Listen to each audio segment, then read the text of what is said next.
Hello students, welcome back to our Class 9 Physics series on motion. In today's module, we are going to understand one of the most important concepts in motion, acceleration, along with types of acceleration and graphical representation of motion.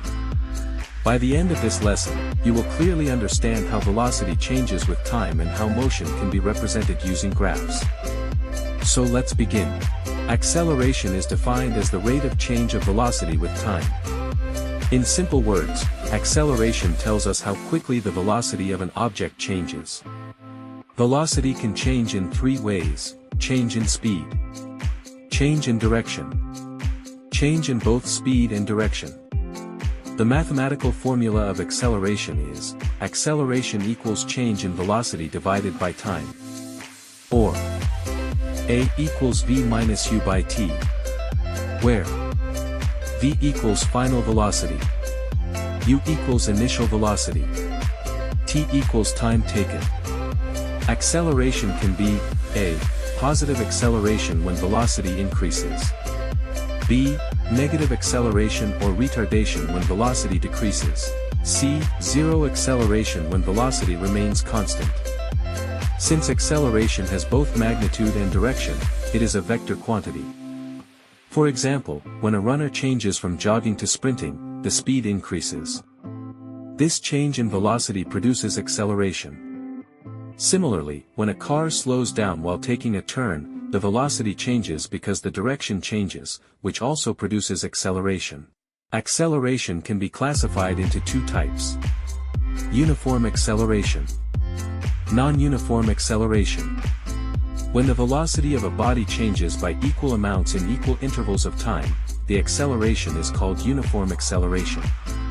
This means the acceleration remains constant.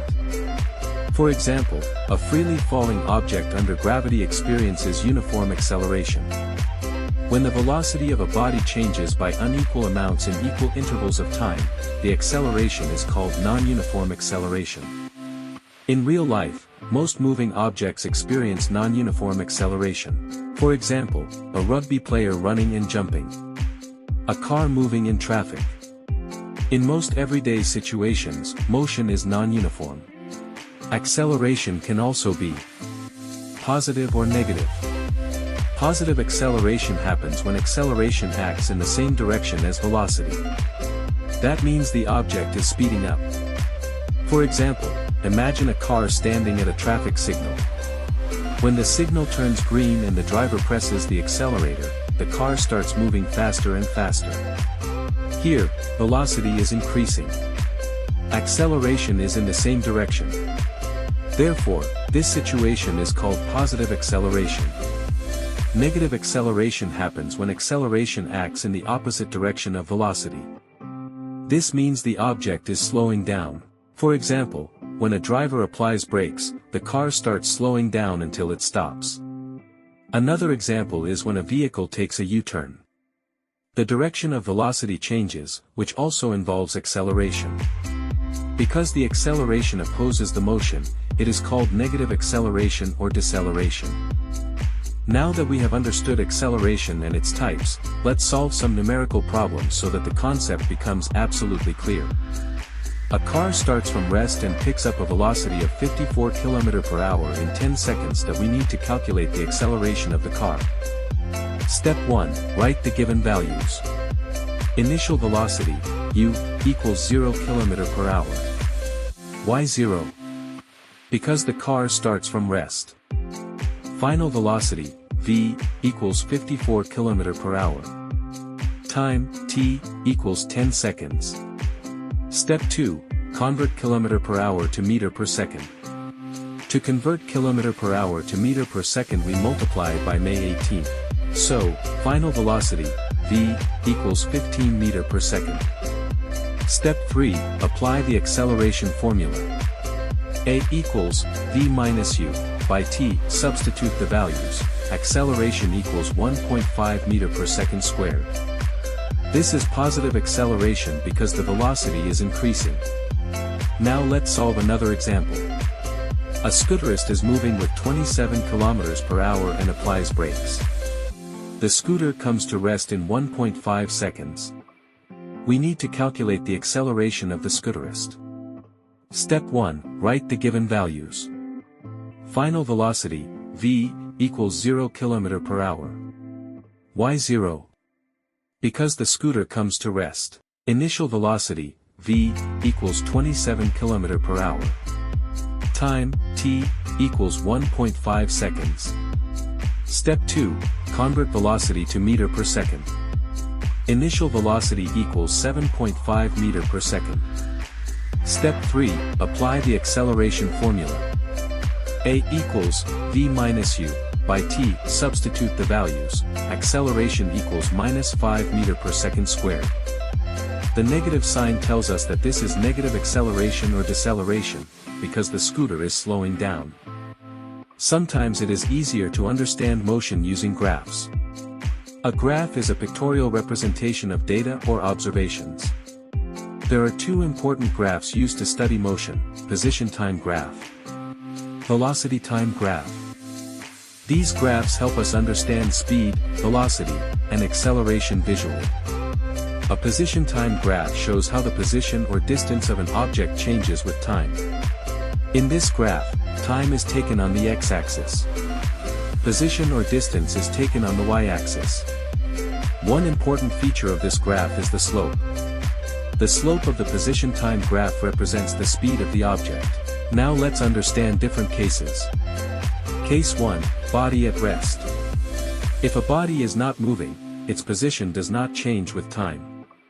In the graph, this is shown as a horizontal straight line parallel to the time axis.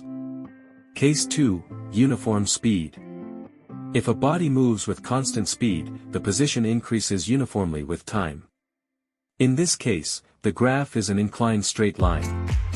This means the object is covering equal distances in equal intervals of time.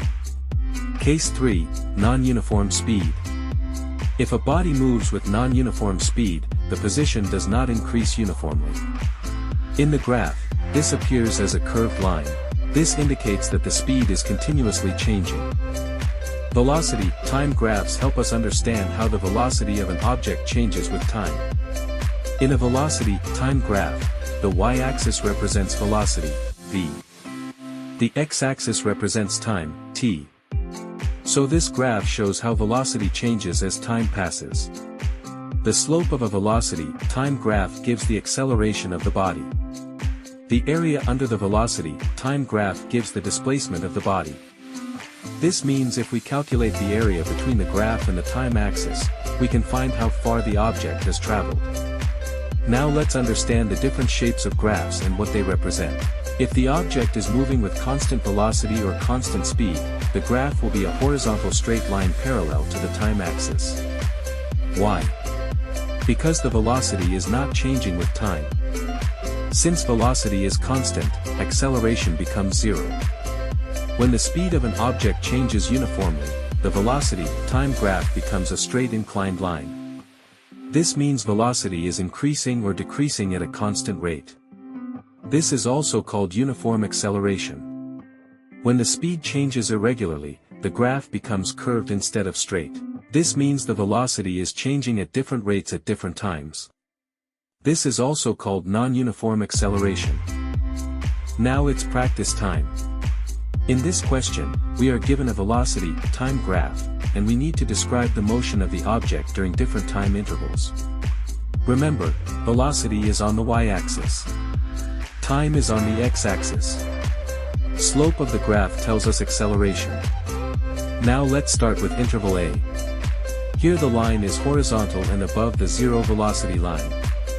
What does this mean? Since the line is above zero, the object is moving in the positive direction. Also, because the line is horizontal, the velocity is constant. And if velocity is constant, that means the acceleration is zero. So we can say, A, the object moves in the positive direction with constant speed. B, the acceleration is zero during interval A. Now let's move to interval B. Here the line is sloping downward. This tells us that the velocity is decreasing with time. However, notice something important: the line is still above the zero line, which means the object is still moving in the positive direction. But since the velocity is decreasing, the object is slowing down. The downward slope also tells us that the acceleration is negative, so we can describe this interval as A. The object continues moving in the positive direction. B. The object is slowing down. C. The acceleration is negative. Finally, let's look at interval C. Again we see a horizontal line. This means the velocity is constant once again. But notice that this line is lower than the velocity in interval A. So the object is still moving in the positive direction, but with a slower speed than before. And since the line is horizontal, the acceleration is 0 again. So the description becomes, A. The object moves in the positive direction with constant speed. B. The speed is less than before. C. The acceleration is 0. In the upcoming lessons, we will dive deeper into the mathematics of motion.